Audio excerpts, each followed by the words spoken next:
As more and more begin to know, the status quo has got to go. They're bound to say yes to a man named Dr. No, a man who makes the establishment panic. Grassroots are growing way too wild, too organic.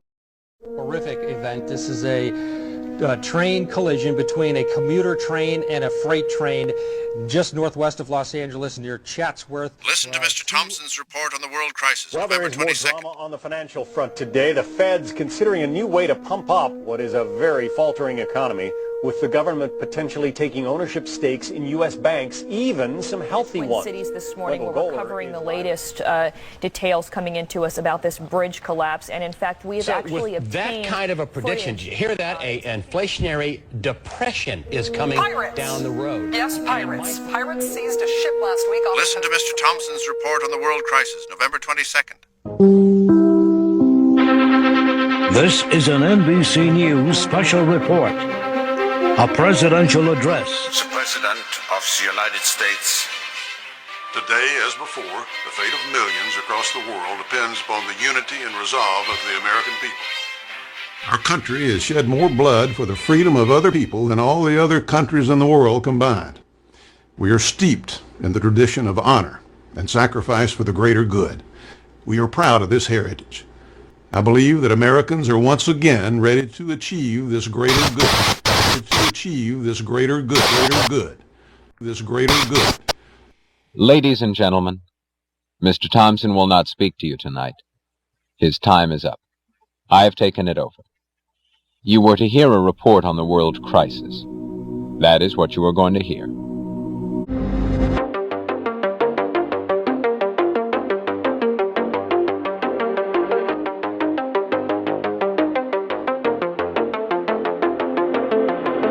So the U.S. is threatening to veto a resolution calling for a ceasefire in Gaza at the UN Security Council as the U.S. continues to provide political cover for the Israeli massacre of Palestinians. U.S. Ambassador to the UN, Linda Thomas-Greenfield, said in a statement that if the resolution was brought to a vote, it would not be adopted. And this is a resolution that's being drafted by Algeria.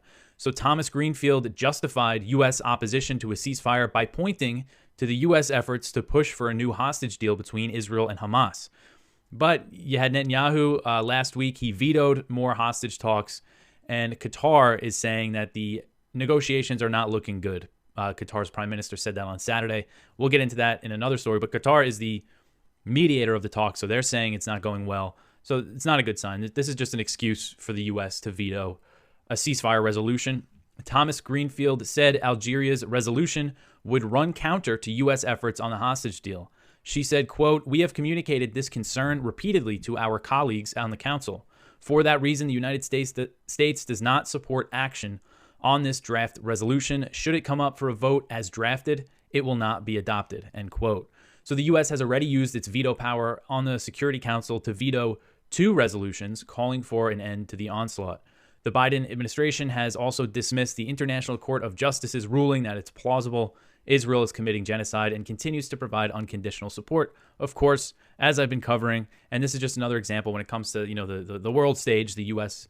is always going to give backing to Israel, even though, the vast majority of the world is against Israel and the U.S. on this. Thomas Greenfield said that the resolution would get in the way of U.S. diplomacy related to pushing for a hostage deal. And now I put diplomacy in quotes there because that's what she called it. The U.S. hasn't really been doing much diplomacy when it comes to Gaza and Israel. She said, quote, "It is critical that other parties give this process the best odds of succeeding rather than push measures that put it and the opportunity for an enduring resolution of hostilities in jeopardy." And it's articles from Middle East Eye. We posted it over the weekend. And it says that the Biden administration is preparing to send arms to Israel even as it claims to push for a ceasefire in Gaza. And this was according to a report in the Wall Street Journal. And this report said that the U.S. is planning to deliver MK-82 bombs and KMU-572 joint direct attack munitions. And those are basically kits that turn dumb bombs into precision-guided bombs, as well as FMU-139 bomb fuses. The value of the arms is estimated to be in the tens of millions of dollars, according to the report. So it says that the delivery is still being reviewed by Washington, and the details could change as this thing moves forward. So this is just goes to show all the things that they're saying. Oh, we care about civilians in Rafah. We don't want them to go in there without protecting the civilians, but at the same time, they're getting ready to send them more bombs. I mean, it's just all for PR purposes, those claims and these stories about Netanyahu getting so frustrated with, Biden getting so frustrated with Netanyahu. But here they continue to push forward, more arms deliveries. So on Saturday, Ukrainian forces completed a withdrawal from Avdiivka, a key eastern Donetsk city that was central to Ukraine's war effort since the conflict broke out in the Donbass in 2014. So this city was very heavily fortified, and Ukraine, it was a base of operations for Ukraine, not just since 2022 when Russia invaded, but when the Donbass war broke out in 2014. So this is seen as a pretty big loss for Ukraine. And this is the first big victory for Russia since Zelensky sacked Valery Zaluzhny, who was the top general, Ukraine's commander-in-chief, and replaced him with Alexander Syrsky. And Syrsky said in a statement, quote, based on the operational situation around Avdiivka, in order to avoid encirclement and preserve the lives and health of servicemen, I decided to withdraw our units from the city and move to defense on more favorable lines, end quote. So this loss, a lot of analysts are saying that this loss could lead to more Russian gains. If Russia keeps up the momentum, they'll be able to push through this area in Donetsk. I believe they're saying they could go to the north because nothing's that heavily fortified. This is a pretty serious defensive line that they broke through. And you have Ukrainian forces facing significant manpower and weapon shortages. And morale is low within the Ukrainian military. We've seen all sorts of reports about just the desperate situation for the people on the front line. And then you have people protesting the conscription or the length of the service that the people who volunteered in the beginning of the war, that they're still on the front lines. So it's not a good situation. And Syrsky does not have a good reputation among Ukrainian soldiers. He's known as the butcher because he is not afraid to let Ukrainian soldiers be killed. And when he was appointed, there was all these quotes from Ukrainian soldiers, battalion commanders saying, basically, he's going to get us all killed. So it's just a bleak situation. But the U.S. is still trying to fund this war for another year. We'll see if Congress is going to pass that, if the House is going to pass that $95 billion monstrosity that includes $60 billion to keep this war, this death and destruction going.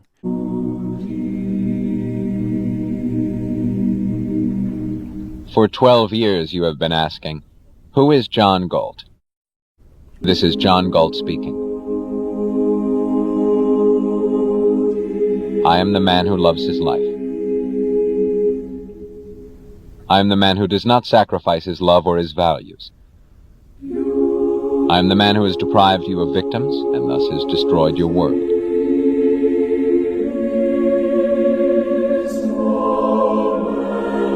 And if you wish to know why you are perishing, you who dread knowledge, I am the man who will now tell you. You have heard it said that this is an age of moral crisis. You have said it yourself, half in fear, half in hope that the words had no meaning. You have cried that man's sins are destroying the world, and you have cursed human nature for its unwillingness to practice the virtues you demand. Since virtue to you consists of sacrifice, you have demanded more sacrifices at every successive disaster. In the name of a return to morality, you have sacrificed all those evils which you held as the cause of your plight. You have sacrificed reason to faith. You have sacrificed wealth to need. You have sacrificed self-esteem to self-denial. You have sacrificed happiness to duty. You have destroyed all that which you held to be evil and achieved all that which you held to be good. Why then do you shrink in horror from the sight of the world around you? That world is not the product of your sins. It is the product and the image of your virtues. It is your moral ideal brought into reality in its full and final perfection. You have fought for it. You have dreamed of it. You have wished it. And I am the man who has granted you your wish.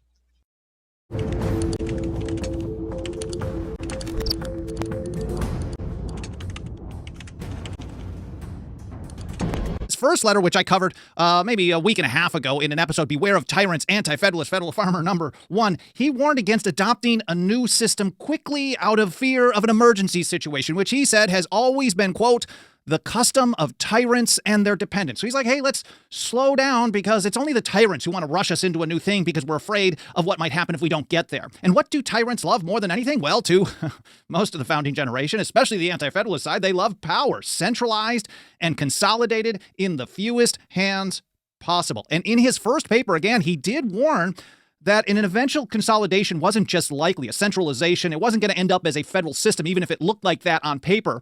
He said, overall, it was a plan to make it that way in the long run. He said the plan proposed appears to be partly federal, but principally, however, calculated ultimately to make the states one consolidated government. So he thought that over time, especially terms that were not indefinite, we'll say, led to unlimited indefinite powers because people with power would always try to read things in a way that expanded their own power. And here from TJ Martinelli said the federal farmer wasn't only concerned about the federal government undermining the states and the power reserved to the states. He worried that it would swallow up the power of the people themselves as well. He kicked off his second letter. The essential parts of a free and good government are a full and equal... Now, maybe such a thing doesn't exist, but we can set that aside. The essential parts of a free and good government are a full and equal representation of the people in the legislature. Having the people properly represented was an essential part of the anti-federalist argument. They were saying, well, if you don't actually represent the interests of the people, you only represent small portions of the people, or you don't have enough representatives to properly do that, then it's impossible to have anything other than a consolidated government dictating to the people of the several states. And that's how he kicks off his second argument. Maybe it really came from the federal farmer. Maybe it was a combination of people, but this was a very prominent argument. So he wants to have an equal representation of the people in the legislature and the jury trial and the vicinage and the administration of justice, a full and equal representation in that which possesses the same interests, feelings, opinions, and views the people themselves would were they all assembled. So the idea, the short version, the TLDR is, you have to have if there's 20% of this type of person and 10% of this type of course, it's not focused on the individual. It's impossible to have everyone represented in a government. And they all recognize that, but they wanted to get as close as possible. And that's what Federal Farmer is getting at here. He said, a fair representation, therefore, should be so regulated that every order of men in the community, according to the common course of elections, can have a share in it in order to allow professionals, merchants, traders, farmers, mechanics, etc., to have a voice in that government. He said, the representation, therefore, must be considerably numerous. It must be very numerous. And he did not like the number of representatives that they were proposing. And this is a very similar take to what the anti-federalist Brutus made in his fourth essay the following month. He made the case that the federal House of Representatives could never be truly representative. It was impossible. It's not possible to represent the people in this type of a situation because there are far too few members. He predicted that this would lead to corruption and bribery. And rather than having a free government, it would lead to one of consolidation, force, and coercion. Therefore, unless the people shall make some great exertions to restore to the state governments their powers in matters of internal police, as the powers to lay and collect exclusively internal taxes, to govern the militia, and to hold the decisions of their own judicial courts upon their own laws final, the balance cannot possibly continue long, but the state governments must be annihilated or continue to exist for no purpose. The short version is he's kind of describing what we live under today because, well, he's really making four main points over what he is concerned with about potential consolidation. And even though, again, it may look like a federal republic on paper, he's taking the position that, well, over time, that power is going to keep growing. And unless we deal with these four things, this is a centralized tyranny. And he said to maintain a federal system rather than that centralized tyranny, you need a few things. One, state-level control over their internal police. So the federal government should have no say, no involvement over local policing. And they have all kinds of that, whether it's through grants or federal court cases or federal programs, joint task forces where local law enforcement, for example, partners with the federal government, the DEA, the ATF, the DOJ, the FBI, all these. There's hundreds of these joint task forces. And in essence, well, not even in essence, technically in law, soon as they partner, soon as a local law enforcement agent partners or is a member of a federal state joint task force, while they are working on that task force, even if they're being paid by the state, they are actually a federal agent and they are not held to the laws of the state. They just have to follow the feds. Now, some people might think, well, okay, great. That means shall not be infringed. But the feds don't actually believe in any of these things. They don't follow any of the Constitution. So when you're working with the feds in many situations, even when the states do something better than what the feds want them to do, they're downgraded when they're working on these state federal task forces. So there's total control in many ways over internal police. So state control over internal policing. There can be no internal taxation from the federal government. And that's obviously been thrown out the window. It was thrown out the window within just a few years. total control of the states over the militia. Of course, we're trying to see some resurgence in that control with the Defend the Guard Act. And then, of course, the final say of state courts. So if the state courts make a decision about a state law, there is supposed to be no appeal to a federal court to overturn that. Yeah, that gives superiority in the law over the state laws to the federal government. And the federal farmer didn't want any of that. Now, your ideal had an implacable enemy, which your code of morality was designed to destroy. I have withdrawn that enemy. I have taken it out of your way and out of your reach. I have removed the source of all those evils you were sacrificing one by one. I have ended your battle. I have stopped your motor. I have deprived your world of man's mind.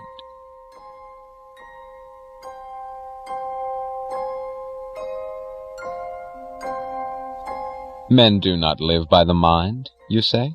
I have withdrawn those who do. The mind is impotent, you say. I have withdrawn those whose mind isn't. There are values higher than the mind, you say? I have withdrawn those for whom there aren't.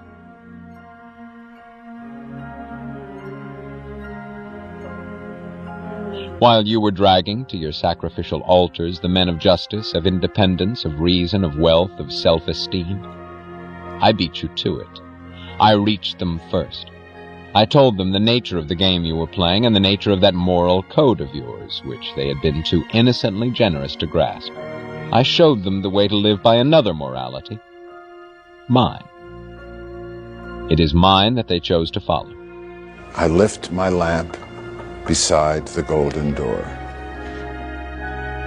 All the men who have vanished, the men you hated, yet dreaded to lose, it is I who have taken them away from you. Do not attempt to find us. We do not choose to be found. Do not cry that you need us. We do not consider need a claim. Do not beg us to return. We are on strike. We, the men of the mind.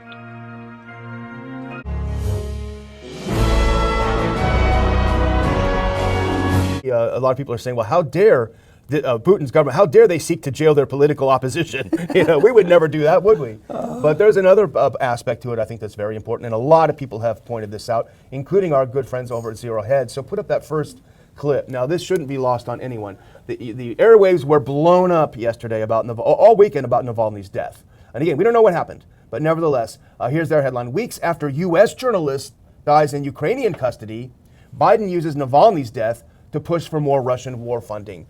So Aaron Mateev, a friend of ours, excellent investigative journalist, he explains that despite news of Navalny's death in prison, driving world headlines and eliciting remembrances and comments from Western leaders, he was still largely unknown within Russian politics and society. He was a marginal figure in Russia, but nevertheless, he dominated the airwaves. Well, how different it was just a couple of weeks ago when Gonzalo Lira, an American journalist in Ukraine, was tortured and died in a Ukrainian jail. The U.S. said nothing. The administration said nothing. Put on that second clip.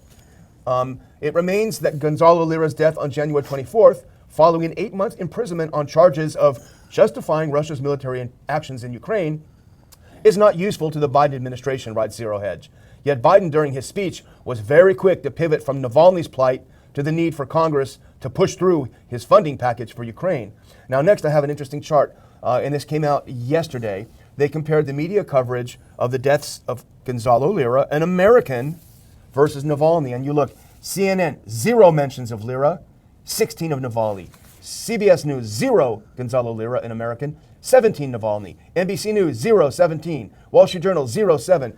So literally the entirety of the mainstream media and the entire political class completely ignored something we actually should have a say about, which is an American getting killed overseas to the people we give so much money to.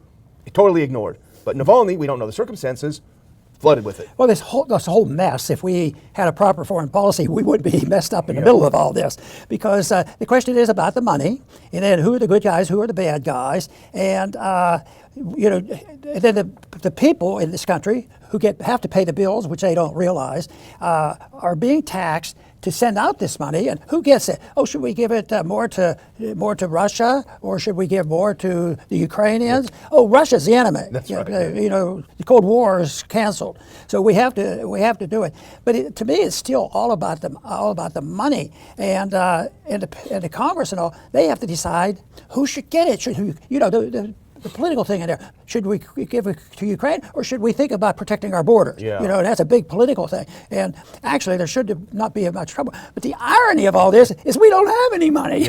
We have zero. We're fighting over something we don't have, and yet the people will accept the monopoly money and play these games. And as long as there's a trust in that money, but how can they last trusting a system like this? Or the media is getting into some difficulty, but they're really not. This should destroy mainstream media. So, but that doesn't seem to happen. And I think if people did concentrate on the right thing, you're arguing about who should get the money.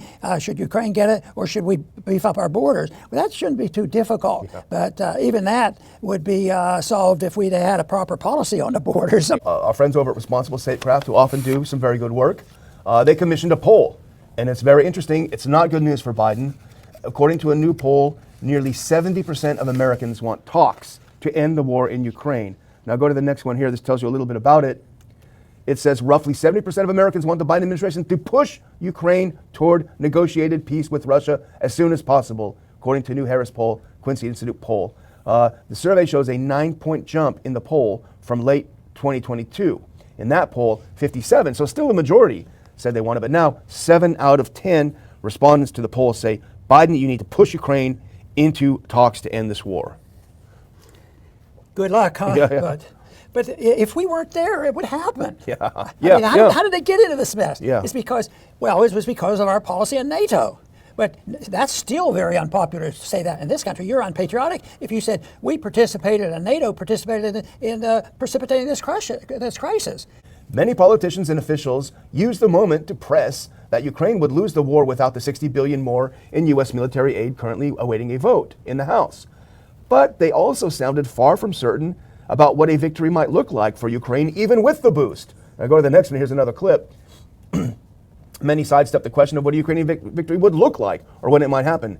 Senator Mark Warner, chair of the Senate Intelligence Committee, said the aid package would be a game changer for Ukraine, but he declined to say that the support would ensure a Ukrainian triumph, simply stating that American assistance was Kiev's last best hope. So even the biggest cheerleaders for this money, Dr. Paul, have no idea and in fact are skeptical that it's going to do anything. So tell that to the taxpayer. See, the way I understand that, it won't make any change in that area, but there will be consequences and there will be changes. I think the American power that they depend on with the empire is going to be diminished. It already is. And also that our national security is going to be, more threatened. So there will be changes. There's always a cost, and they work very, very hard. And people who have a lot of control, more power than just money, but if they have the power, they do get the money, and they'll do. If they fighting for it, they know there's a little contest. We have to do this and this. It's sort of a big game. But once they're there, boy, they don't want to lose a penny, and they will do anything to maintain that position. Our strike consists not of making demands, but of granting. We are evil, according to your morality. We have chosen not to harm you any longer. We are useless, according to your economics. We have chosen not to exploit you any longer. We are dangerous and to be shackled, according to your politics. We have chosen not to endanger you, nor to wear the shackles any longer. We have no demands to present to you. You have nothing to offer us. We do not need you. Are you now crying, no, this was not what you wanted? A mindless world of ruins was not your goal? You did not want us to leave you? You moral cannibals. Through centuries of scourges and disasters, brought about by your code of morality, you have cried that your code had been broken, that the scourges were punishment for breaking, that men were too weak and too selfish to spill all the blood it required. You damned man. You damned existence. You damned this earth, but never dared to question your code. You went on crying that your code was noble, but human nature was not good enough to practice it. And no one rose to ask the question, good? By what standard? I am the man who has asked that question.